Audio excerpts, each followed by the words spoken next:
नमस्कार दोस्तों। अगर आप हरियाणा में सीईटी के फॉर्म भरने की तैयारी कर रहे हैं तो ये वीडियो आपके लिए है। वीडियो को शुरू करने से पहले चैनल को सब्सक्राइब कर लें जिससे कि आने वाली वीडियो आपको मिलती रहे। सबसे पहले आपको यहाँ पर रजिस्ट्रेशन करना पड़ेगा। रजिस्ट्रेशन करने के लिए आपको सबसे पहले one time registration .haryana.gov.in site पर आना पड़ेगा।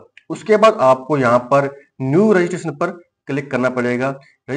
न्यू रजिस्ट्रेशन क्लिक करने के बाद आपको सबसे लास्ट में नीचे की तरफ आ जाना है। आने के बाद आपको यहाँ पर सभी डिटेल को वेरीफाई करने के बाद इस डॉट पर क्लिक करना है। क्लिक करने के बाद आपको यहाँ पर accept and proceed to register पर क्लिक करना है। यहाँ पर क्लिक करने के बाद आपको यहाँ पर मोबाइल नंबर डालने हैं। एक ओटीपी आएगा। ओटीपी डालने के बाद आपको ईमेल आईडी डालनी पड़ेगी। ईमेल आईडी दोबारा से डालनी पड़ेगी। उसके बाद आपके पास ईमेल आईडी पर ओटीपी आएगा। ओटीपी अगर ईमेल आईडी पर नहीं आता है तो ईमेल आईडी के अंदर ही स्पैम की साइट पे स्पैम के अंदर ही ओटीपी आ जाएगा। ओटीपी आने के बाद आपको यहाँ पर क्रिएट पासवर्ड करना है। क्रिएट पासवर्ड करने के बाद आपको यहाँ पर कैप्चा डालना है। कैप्चा डालने के बाद आपको रजिस्टर्ड एंड प्रोसीड पर क्लिक करना है। ये करने के बाद आपको यहाँ पर दोबारा से होम पे आ जाना है। होम पर आने के बाद आपको यहाँ पर लॉगिन पर क्लिक करना है। लॉगिन पर क्लिक करने के बाद आपको यहाँ पर मोबाइल नंबर डालने हैं और जो पासवर्ड आपने बनाए हैं वो यहाँ पर डालने हैं और कैप्चा डालना है। कैप्चा डालने के बाद आपको सबमिट करना है।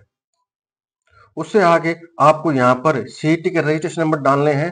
अगर आपने पिछली बार एग्जाम दिया है तो एग्जाम देने रजिस्ट्रेशन नंबर डालने के बाद आपकी पिछले बार की पूरी डिटेल ग्रुप सी पोस्ट की सारी डिटेल आ जाएगी।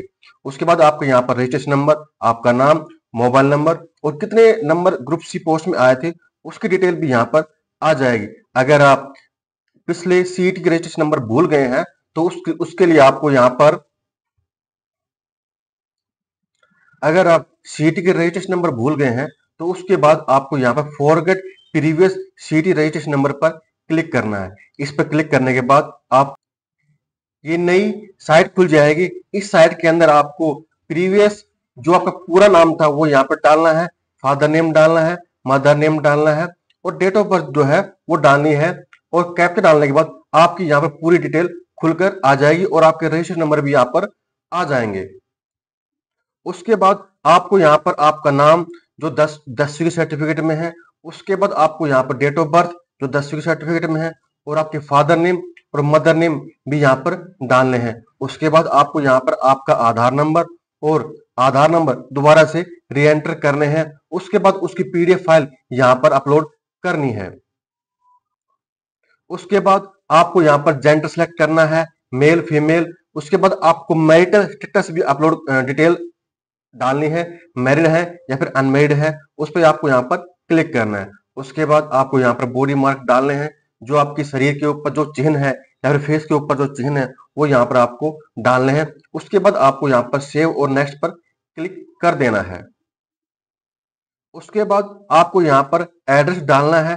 एड्रेस में यहाँ पर आपको जो कॉलोनी है या फिर जो भी वार्ड पड़ता है वो यहाँ पर आपको डालना है। उसके बाद आपको अपना स्टेट सेलेक्ट करना है, डिस्ट्रिक्ट सेलेक्ट करनी है और अपने गांव का नाम सेलेक्ट करना है। गांव का नाम डालते ऑटोमेटिक यहाँ पर आ जाएगा। पोस्ट ऑफिस सेलेक्ट करना है और पिन कोड सेलेक्ट करना है।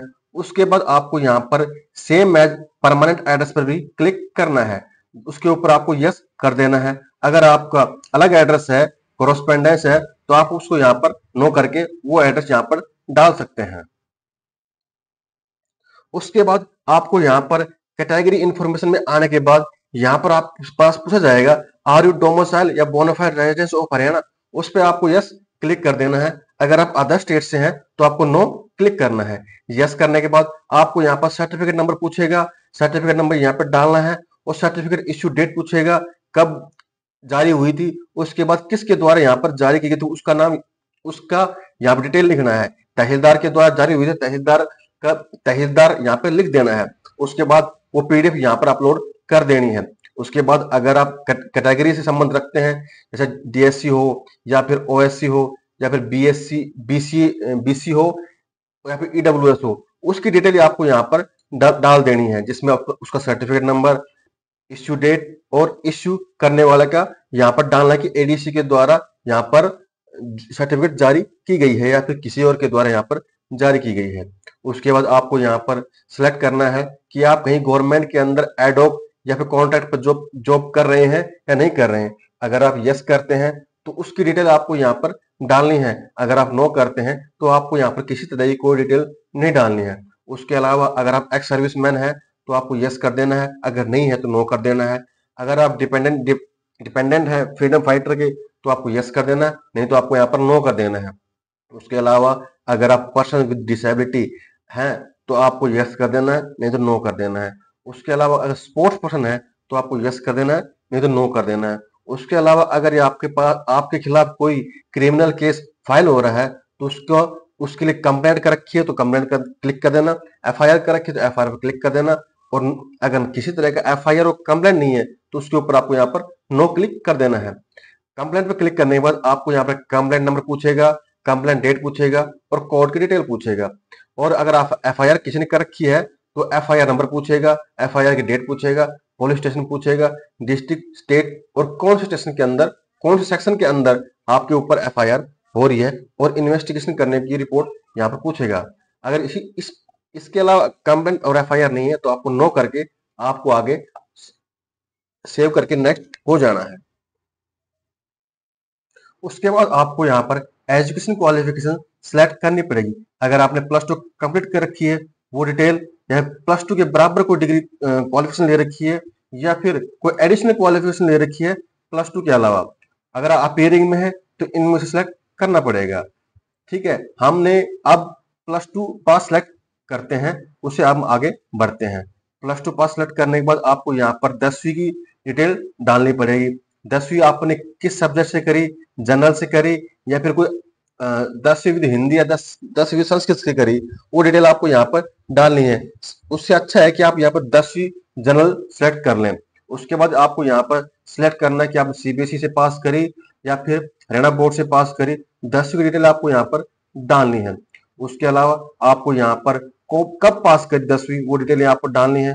उसके बाद रोल नंबर और कितने परसेंट मार्क्स आए और वो पीडीएफ यहाँ पर लगानी है।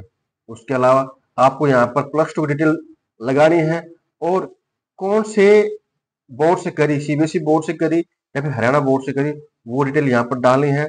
और उससे आगे आप कब पास करी, रोल नंबर डालने हैं और प्लस टू में कितने परसेंटेज आए वो यहाँ पर आपको डालनी है और पीडीएफ यहाँ पर अपलोड करनी है। यह अपलोड करने के बाद आपको यहाँ पर सेव करके नेक्स्ट हो जाना है।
उसके बाद आपको यहाँ पर कंप्लीट डिटेल पूरी यहाँ पर मिल जाएगी। वो डिटेल चेक करने के बाद आपको नेक्स्ट हो जाना है। यहाँ पर आप अपना नाम, father name, mother name, date of birth और डिटेल यहाँ पर चेक कर सकते हैं। और आखिर में आप यहाँ पर क्लिक करके चेक कर सकते हैं कि मैंने जो फोटो अपलोड करी है वो सही है या गलत है। सिग्नेचर भी यहाँ पर चेक कर सकते हैं। आपने जो आधार अपलोड किया है वो यहाँ पर चेक कर सकते हैं। अंडरटेकिंग चेक कर सकते हैं। डोमिसाइल सर्टिफिकेट चेक कर सकते हैं। कैटेगरी चेक कर सकते हैं। 10 और प्लस टू की सर्टिफिकेट भी आप यहाँ पर चेक।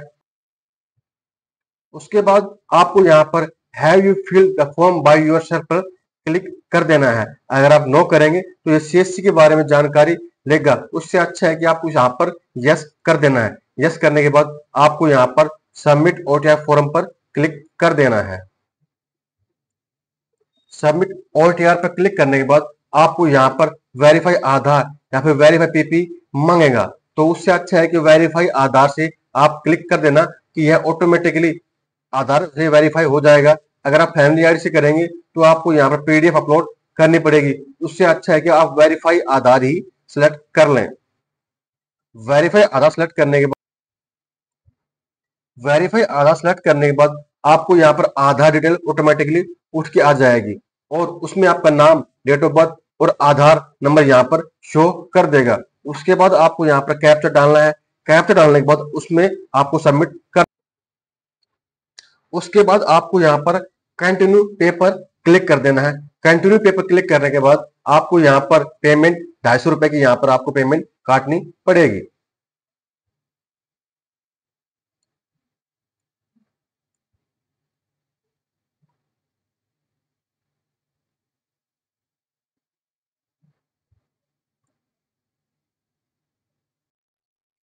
और अंत में आपको यहाँ पर पीडीएफ को अपलोड कर देनी है। पीडीएफ को यहाँ पर अपलोड करने के बाद आपको यहाँ पर सबमिट क्लिक कर देना है। सबमिट क्लिक करने के बाद आपको यहाँ पर पीडीएफ सबमिट का ऑप्शन ऑटोमेटिकली आ जाएगा, मतलब कि यहाँ पर वन टाइम रजिस्ट्रेशन सक्सेसफुली दिखा देगा। वीडियो को लाइक, शेयर और चैनल को सब्सक्राइब कर लें, जिससे कि आने वाली वीडियो आपको मिलती रहे। धन्यवाद।